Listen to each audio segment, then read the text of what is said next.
let's talk about the upcoming election, the timetable. From primaries to the inauguration, what does each part of the process mean?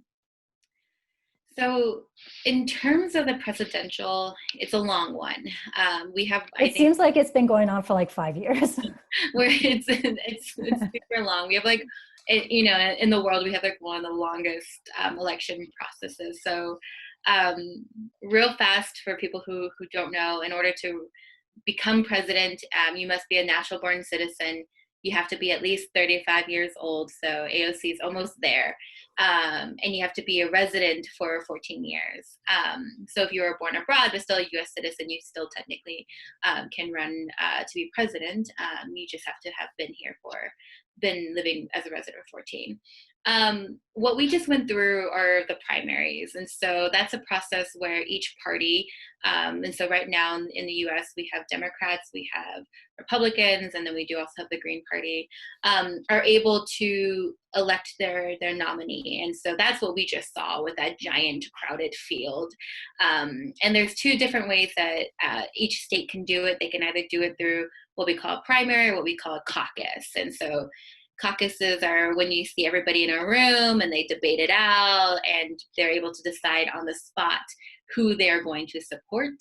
And then in other states, we see primaries, and primaries are where you have your very typical, you vote for someone, you count it up. And that's how, by the end, we have all of our different numbers come through and we're able to see who our nominees are going to be on either side. And then we go to the national conventions, and that's where everything is like solidified. Like, yes, we're standing behind this person. So we just had the DNC, and that was like the Democrats like national convention, as we had all the speeches and all that. Then it goes into this moment that we're in right now, which is where the candidates from each side start to debate each other and to start, so having debates and conversations, and they're going to pretty much duke it out all the way until November on election day. That's when we have the general election, and that's where we all will come forward and we will vote, and that's the popular vote. And then it later leads into the Electoral College will also weigh in, and that's where things can get a little bit trickier. It's a lot. I mean, it's a lot. I have so many questions.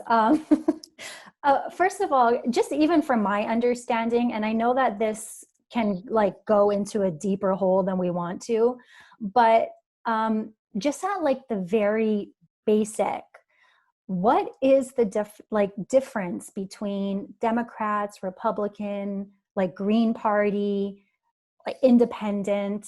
Is there a way to, I mean, I guess you can't easily sum it up, but I feel now it's just, everything is being kind of turned into a bad word, and something that they might believe in is now being lost in translation. So is there a way to kind of briefly explain the difference in thought and belief between all the different parties?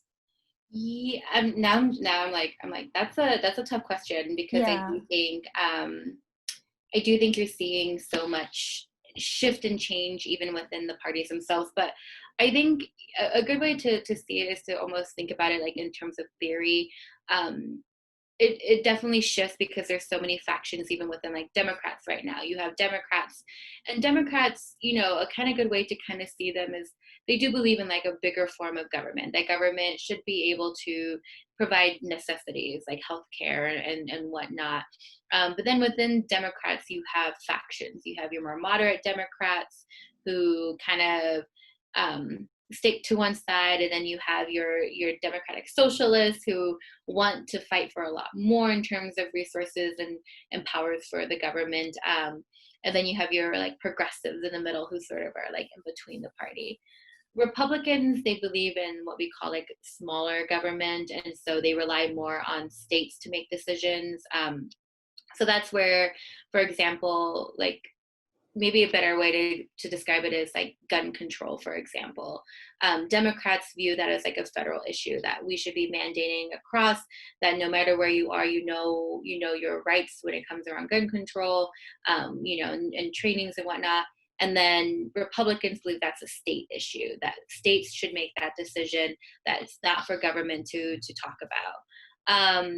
Independents aren't they decide who they vote for in the moment, and then the Green Party follows like green politics, and so it's like more of a focus on environmentalism and social justice, but they are a smaller party, so even while they are there in the way that the US works is definitely a two-party system.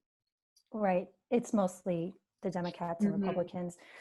Yeah. Okay. So let's get back to the confusing part of this whole process, which is, in my opinion, the popular vote versus the electoral college. And you kind of briefly explained it. And I didn't even know that it was a both thing.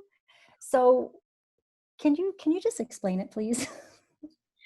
Yeah. So, I mean, this can go back. This like can become like a history level. We should get Hamilton to do an entire rap about the Electoral College and like what it means for today. I would Um, love that. I know. I am so sorry. I can't rap on demand. It would be so much easier today. Um, but with the Electoral College, so we have the popular vote, which means one person equals one vote. The Electoral College sort of came in a way that people, A, didn't trust voters to always make the right decision, and B, also smaller states were worried about bigger states outweighing them. And so you're seeing that sort of play out with the Electoral College because at this moment, some smaller states, the one for one kind of looks a little different. So, for example, with this past election, Hillary Clinton technically won the popular vote, but the Electoral College, as in the states themselves, ended up swinging a different way and voting in Trump. It does mean that at this moment, somebody, sitting in a smaller state like Idaho, their vote might mean a little bit more than somebody in California. And that's become a real source of contention and debates because um, I think there's a lot of conversation about what does that mean. And so you can kind of understand both sides of the argument of like, well, we don't want the state of California meaning more than the state of Idaho within the union. But at the same time, when you're thinking of like how many people are within California versus the amount of people in Idaho, you can definitely start seeing that breakdown of that argument. And it's also why things like the census matter too, because the Electoral College is tied to representatives that you have in the House, and that is tied directly to the census. So if you aren't, this is a census plug, if you aren't filling out your census, you can actually really hurt the amount of federal funding your community gets, both in schools and also in representatives, and that also can affect your impact in the national level in terms of the Electoral College.